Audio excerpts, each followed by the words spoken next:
Hi, Andy Lockwood, collegeplanningGuru.com, wrapping up a series of groundbreaking videos on the college essay. So in previous videos, which you can check out elsewhere on this page, I talked about not understanding the importance of the essay, how it can help you get in if you're 50-50 and you write a great essay, but it's not really going to help you if you have no shot at getting in and you write a Pulitzer Prize winning essay.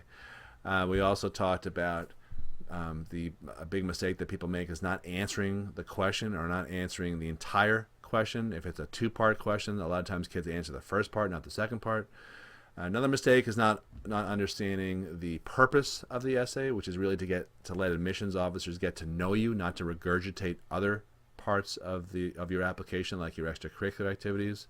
Another big mistake that we talked about was having too many chefs in the kitchen, particularly people who don't really understand what constitutes a good essay. I mean, parents are great to proofread. I'm not sure that every parent or English teacher, for that matter, really understands what goes on in an admissions committee.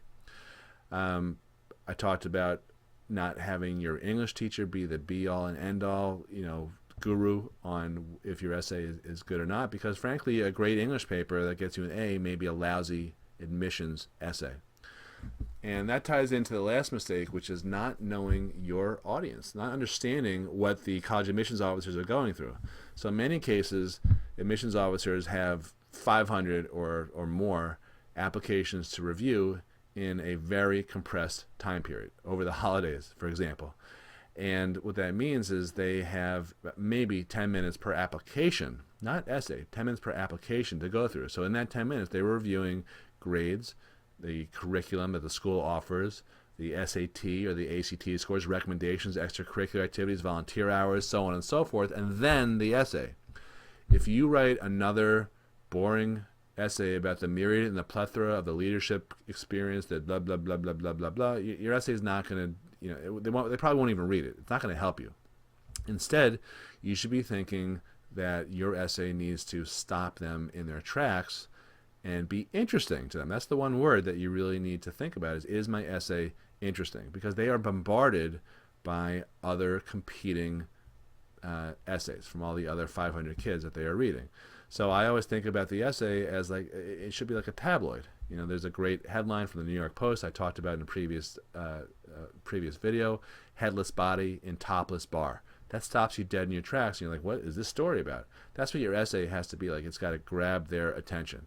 So please remember that they, above all, what admissions officers want is a fresh voice, a clear, interesting type of voice. You don't have to be a Pulitzer Prize winner. It can be conversational. It can almost be like the way I'm talking to you right now.